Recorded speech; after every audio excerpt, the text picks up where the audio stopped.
8 फेरों का 8वां वचन।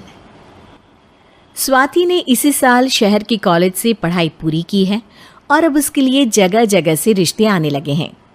स्वाति से ज़्यादा उसके रिश्तेदारों को उसकी शादी की चिंता है, इसीलिए जो भी स्वाति के घर आता वो किसी नए लड़के की खबर ज़रूर ले आता। अरे दीदी, ये फोटो देख के बताओ कैसा है। राहुल नाम है लड़के का, मेरी सहेली की बहन का बेटा है। अपनी स्वाति के साथ एकदम प्यारी जोड़ी लगेगी इसकी। ज़रा दिखाना, फोटो तो बढ़िया लग रहा है।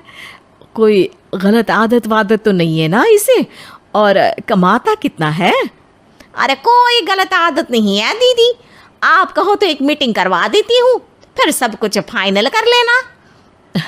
हाँ हाँ, ये सही कह रही हो तुम। संडे को स्वाति के पापा भी घर पे ही रहेंगे। बुआ फिर वहाँ से चली जाती है और रात को स्वाति की माँ उससे कहती है, स्वाति बेटा, आज कमला बुआ ने एक लड़के की फ़ोटो दिखाई है। संडे को वो लोग मिलने आ रहे हैं, तैयार हो ना तुम बेटा? अरे मम्मी, आप कहाँ कमला बुआ के चक्कर में आ जाती हो? अभी इतनी जल्दी कोई शादी वादी नहीं करनी है मुझे। अरे बेटा, अच्छा लड़का है, बुआ जानती है उसे अच्छे से। हाँ स्वाति बेटा, एक बार मिल तो लो, बाद में देखेंगे आगे क्या करना है। वैसे तो कमला रिश्ता लाई है तो मना करने का तो कोई सवाल ही नहीं उठता। संडे की सुबह होती है और कमला बुआ राहुल और उसके मम्मी पापा को लेकर स्वाति के घर आती है। अरे आइए आइए भाभी, इसे अपना ही घर समझिए। इनसे मिलिए, ये मेरे भैया और ये मेरी भाभी हैं। नमस्ते भाभी जी, ये है हमारा लड़का राहुल, सरकारी नौकरी की तैयारी कर रहा है ये। वैसे आपकी बेटी कहाँ है? अरे स्वाति बेटा, बाहर आ जाओ। वैसे कितनी पढ़ाई की है स्वाति ने? जी, पोस्ट ग्रेजुएट है हमारी बेटी साइंस में। ये सब तो ठीक है, पर घर संभालना जानती है या नहीं? हमें कौन सी इससे नौकरी करवानी है, नौकरी तो मेरा बेटा करेगा ही। पर मैंने इतनी पढ़ाई की है और आप चाहती हैं कि मैं घर पर ही बैठी रहूं? अरे स्वाति बेटा, ये बड़ों की बात में तुम कहाँ बोल पड़ी? हम सब देख लेंगे क्या करना है क्या नहीं। हम तो इसी बात पर विश्वास करते हैं कि घर के लड़कियां घर में ही रहे तो ज़्यादा अच्छा रहता है। वरना भाई साहब, आप तो आजकल के हाल जानते ही हैं, कितनी घटनाएं होने लगी हैं औरतों के खिलाफ। स्वाति बेटा, रसोई का काम तो पूरा जानती हो ना?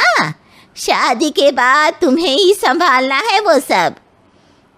अरे बहुत अच्छा खाना बनाती है ये, आप सब लोग इसकी तारीफ करते नहीं थकेंगे। लो भाई, हो गई मीटिंग, अब शादी की तारीख फाइनल कर लेते हैं। क्यों भैया?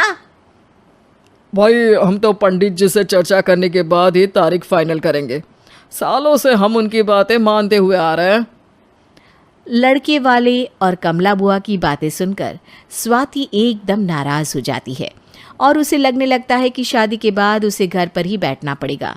लेकिन घर वालों के आगे उसकी एक नहीं चलती और उसे शादी के लिए हाँ कहना पड़ता है। शादी का दिन आ जाता है और सब मंडप में जमा होते हैं। अब फेरों का समय हो गया है, अब कन्या अपने वर से 7 वचन मांगेगी। आप किसी धार्मिक आयोजन में जाएं तो मुझे भी ले जाएंगे। आप मेरे माता पिता का भी बराबरी से सम्मान करेंगे, हमेशा मेरा साथ निभाएंगे। आपको दोनों परिवार की जिम्मेदारियां बखूबी निभानी होगी। हर ज़रूरी बात में मेरी भी राय लेंगे। आप सभी गलत आदतों से दूर रहेंगे। आप मेरे अलावा किसी और औरत से कोई गलत संबंध नहीं बांधेंगे। ये 7 वचन पूरे हुए, वर क्या तुम्हें ये सारे वचन मंजूर है?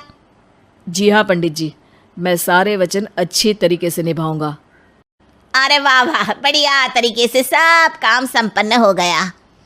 तो इसी के साथ विवाह संपन्न हुआ और आज से ये दोनों पति पत्नी हुए।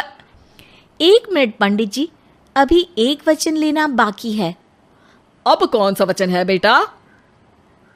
मैं अब हमेशा के लिए किसी दूसरे घर में जाने वाली हूँ, तो पति के अलावा मैं अपने सास ससुर से भी एक वचन लेना चाहूँगी। अब कहो बेटी। मैं ये चाहती हूँ कि मुझ पर किसी बात की कोई पाबंदी नहीं लगाई जाएगी। मुझे सब कुछ करने की आज़ादी होगी और मैं भी विश्वास दिलाती हूँ कि मैं एक अच्छी बहू बन के दिखाऊंगी। स्वाति की बात सुनकर उसके सास ससुर एकदम चौंक जाते हैं और कुछ बोल नहीं पाते कि उतने में कमला बुआ बोल पड़ती है। अरे बेटा, ये भी कोई कहने की बात है? रानी बन के रहोगी तुम तो। वचन देने से पहले सोच लीजिए, क्योंकि शास्त्रों में वचन ना निभाने वालों के लिए नरक से भी बदतर सजा लिखी है। स्वाति की चालाकी से वहाँ मौजूद सब लोग प्रभावित हो जाते हैं और लोगों में बदनामी ना हो जाए, इस कारण स्वाति के सास ससुर को उसे वचन देना पड़ता है। और कैसी अपशकुन वाली बातें कर रहे हैं आप पंडित जी? हमें मंजूर है बेटा तुम्हारी शर्त। स्वाति अपनी समझदारी से अपनी बात अपने ससुराल वालों से मनवा लेती है और खुशी खुशी राहुल से शादी कर लेती है। अब से हर शादी में मैं खुद 8 वचन दिलवाऊंगा। ओम मंगलम मंगलम मंगलम।